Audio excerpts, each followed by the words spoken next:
नमस्कार। दिन भर की बड़ी खबरों में आप सभी का स्वागत है और मैं हूं आपके साथ मुबशरा परवीन।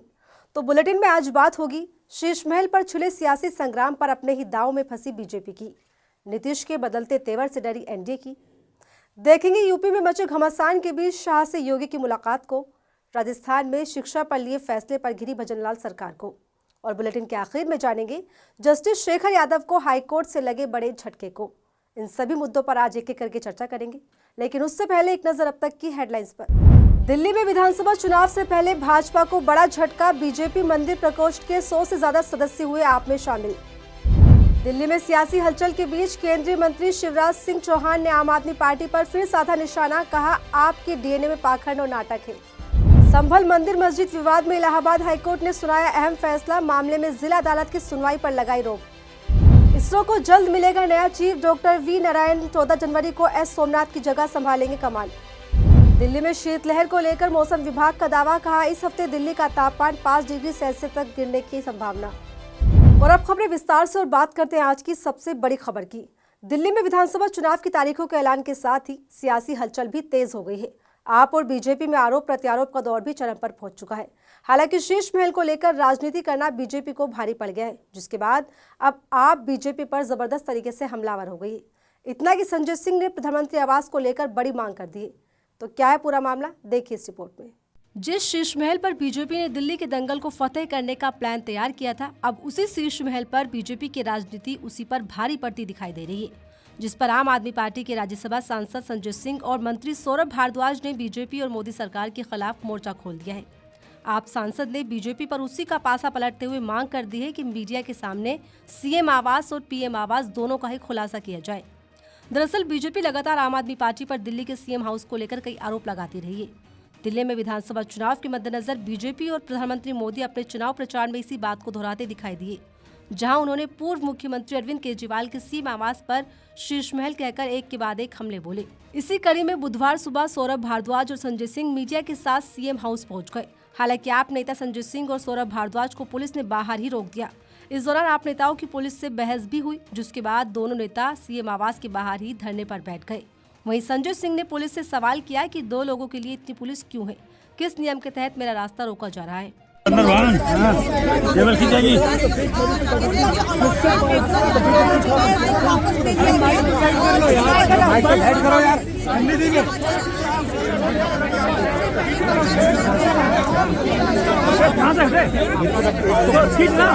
अरे खींचेगा ना, ये हटा तो दिया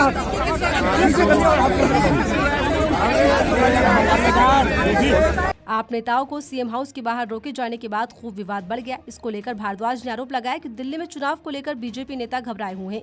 सीएम हाउस जाने से पहले प्रेस कॉन्फ्रेंस में भारद्वाज ने कहा, जो सरकारी आवास बनाया गया था 6 फ्लैगस्टाफ रोड पर जाएंगे और आप लोगों के साथ ढूंढने की कोशिश करेंगे कि वो आलीशान स्विमिंग पूल 6 फ्लैगस्टाफ रोड में कहां है, पूरा ढूंढेंगे।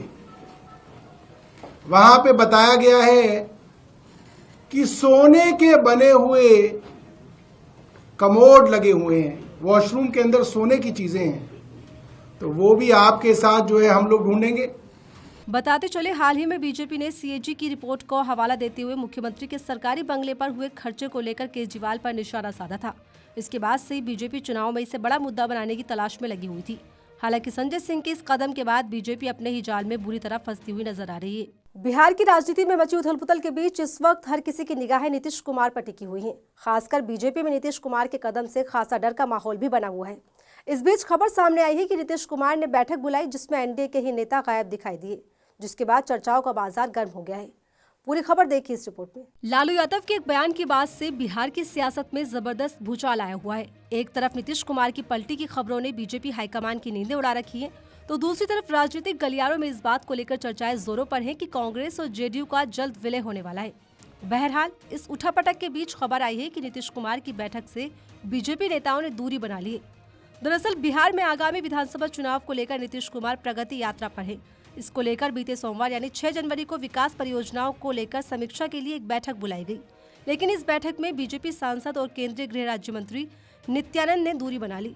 इसी के साथ उजियारपुर के सांसद के साथ एक और बीजेपी नेता ने भी बैठक में शामिल होने से इनकार कर दिया। यानी मुख्यमंत्री नीतीश कुमार की हाजीपुर में प्रगति यात्रा के दौरान जिले से 3 सांसदों में से एक भी विकास योजनाओं की समीक्षा बैठक में मौजूद नहीं रहा। बता दें, ये तीनों सांसद एनडीए के ही हैं। ऐसे में एक भी सांसद की बैठक में मौजूद नहीं रहने को लेकर राजनीतिक गलियारों में चर्चाओं ने जोर पकड़ लिया है। बता दें, हाजीपुर के सांसद चिराग पासवान केंद्र सरकार में खाद्य प्रसंस्करण उद्योग मंत्री है। वहीं वैशाली सांसद वीणा सिंह है। वीणा लोजपा रामविलास से सांसद है। इसी के साथ नीतीश कुमार की समीक्षा बैठक में जिले के सभी 8 विधानसभा क्षेत्र के विधायकों को भी आमंत्रित किया गया था। हालांकि बैठक में जिले के 6 विधायक ही मौजूद रहे, बाकी नदारद रहे, जिसकी चर्चा जोरों पर की जा रही है। ये चर्चा इसलिए भी है क्योंकि हाल ही में केंद्रीय गृह मंत्री अमित शाह का बिहार दौरा भी रद्द हुआ है, जिसको लेकर नीतीश कुमार इसकी वजह बताए जा रहे हैं। इतना ही नहीं, पूरे घटनाक्रम पर नीतीश कुमार की चुप्पी भी कई बातों की तरफ इशारे कर रही है, जिसने बीजेपी को संशय में डाल रखा है कि आखिर नीतीश कुमार क्या करने वाले हैं। फिलहाल तो बिहार की राजनीति में सियासत अपने चरम पर है, बाकी आगे क्या होगा इस पर सबकी नजरें बनी हुई है। बिहार और महाराष्ट्र के बाद अब उत्तर प्रदेश की सियासत में भी जबरदस्त उथल-पुथल मची हुई है। योगी सरकार में मंत्रियों की बगावत ने जहां सीएम की कुर्सी पर संकट खड़ा कर दिया है, तो वहीं विपक्ष के दावों ने भी योगी सरकार की नींदें उड़ा दी है। और अब इस बीच सियासी संकट को लेकर योगी आदित्यनाथ ने गृह मंत्री अमित शाह से दिल्ली में मुलाकात की, जिसके बाद सवालों की झड़ी लग गई है। तो क्या है पूरा मामला, जानने के लिए देखिए रिपोर्ट। लोकसभा चुनाव में हाशिए पर पहुंची उत्तर प्रदेश की योगी सरकार की मुश्किलें कम होने के बजाय बढ़ती जा रही है। पहले ही योगी सरकार के मंत्रियों ने अपनी ही सरकार के खिलाफ मोर्चा खोला हुआ है। वहीं विपक्ष के दावों ने भी यूपी में राजनीतिक हलचल तेज कर दी है।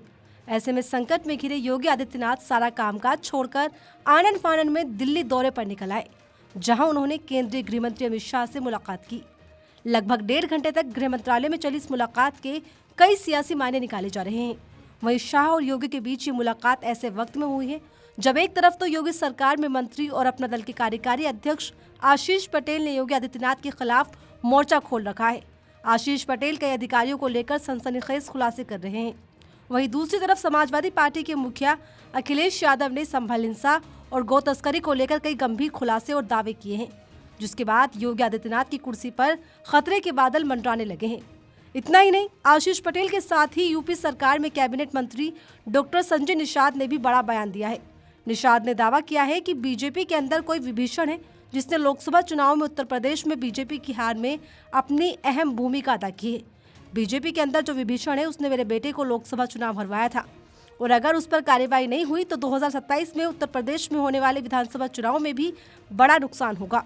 हालांकि संजय निषाद का निशाना सीएम योगी पर था या डिप्टी सीएम पर, ये तो साफ नहीं है। लेकिन समाजवादी पार्टी के साथ साथ विपक्ष का बड़ा दावा है कि केंद्र सरकार के इशारे पर ही एनडीए के सहयोगी दल योगी सरकार के खिलाफ बयानबाजी कर रहे हैं। यानी साफ शब्दों में कहा जाए तो बीजेपी हाईकमान योगी आदित्यनाथ की कुर्सी छीनने की साजिश कर रहा है। ऐसे हालातों में सीएम की अमित शाह से मुलाकात ने इन तमाम चर्चाओं को बल दे दिया है, जिसके बाद राजनीतिक गलियारों में चर्चाएं तेज हो गई हैं कि बिहार में नीतीश कुमार की तरह योगी को भी अपनी कुर्सी छीने जाने का डर सताने लगा है। बहरहाल वजह चाहे जो भी हो, मंत्रियों की बगावत, विपक्ष के दावे और मिल्कीपुर उपचुनाव के साथ साथ उत्तर प्रदेश में आगामी विधानसभा चुनाव के लिए माहौल बनना शुरू हो गया है। देखना होगा कि आगे और क्या तस्वीर निकलकर सामने आती है। शिक्षा और शिक्षा व्यवस्था को लेकर बीजेपी सरकार पर अक्सर कई सवाल खड़े होते रहे हैं। आम जनता से लेकर विपक्ष के दावे हैं कि बीजेपी शिक्षा विरोधी पार्टी है।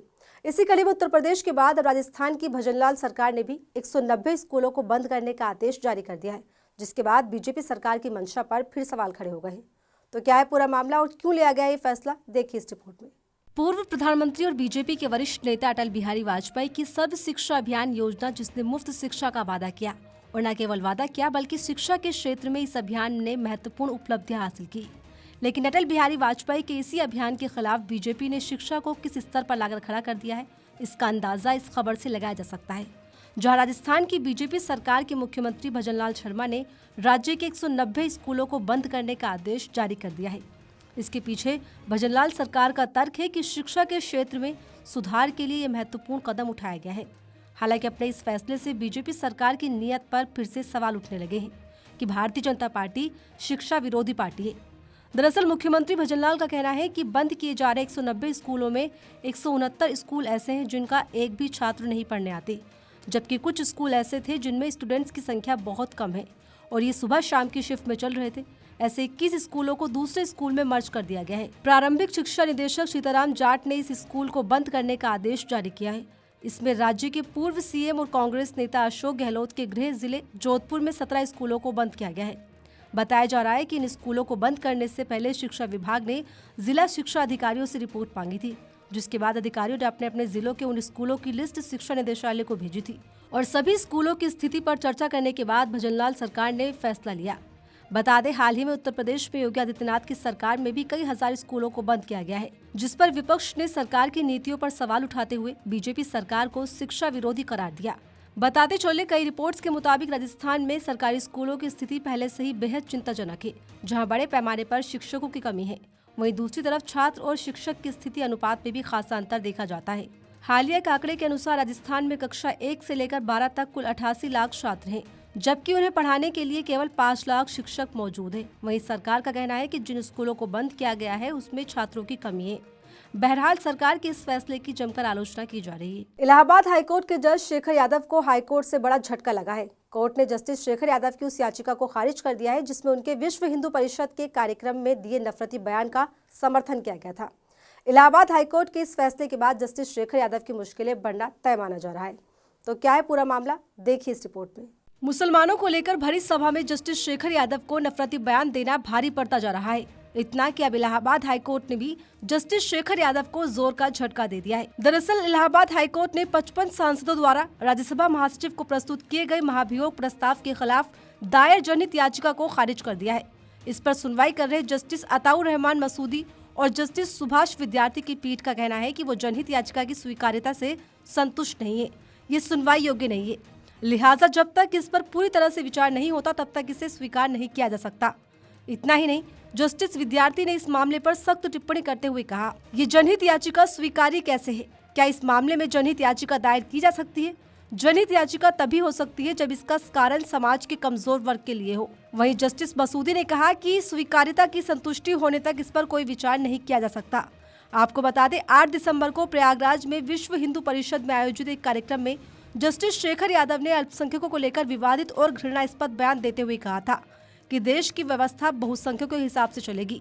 इसके अलावा उन्होंने आपत्तिजनक टिप्पणी करते हुए मुस्लिमों के लिए कटमुल्ला शब्द का इस्तेमाल किया था, जिसे लेकर खूब विवाद छिड़ गया था। इतना कि खुद सुप्रीम कोर्ट ने भी जस्टिस शेखर यादव की इस नफरती भाषा पर सवाल खड़े किए थे। कोर्ट ने कहा था कि किसी भी जज का बर्ताव ऐसा नहीं हो सकता। इतना ही नहीं, इस पूरे मामले पर सुप्रीम कोर्ट की कॉलेजियम ने जस्टिस शेखर यादव को बुलाकर इस मामले में सफाई भी मांगी थी।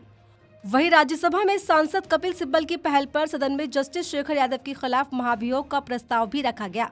इसी प्रस्ताव को खारिज करने की मांग को लेकर एडवोकेट अशोक पांडे ने जनहित याचिका इलाहाबाद हाईकोर्ट में दायर की थी, जिसे बेंच ने अयोग्य बताते हुए खारिज कर दिया। इसके बाद जवाब में याचिकाकर्ता ने ये तर्क देने की कोशिश की कि बड़ा मुद्दा यह है कि क्या न्यायाधीश को बोलने और अभिव्यक्ति का मौलिक अधिकार है। हालांकि न्यायालय इस तर्क से प्रभावित नहीं हुआ।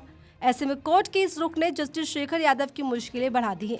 साथ ही बता दिया है कि नफरती भाषा का इस्तेमाल कितना भारी पड़ सकता है।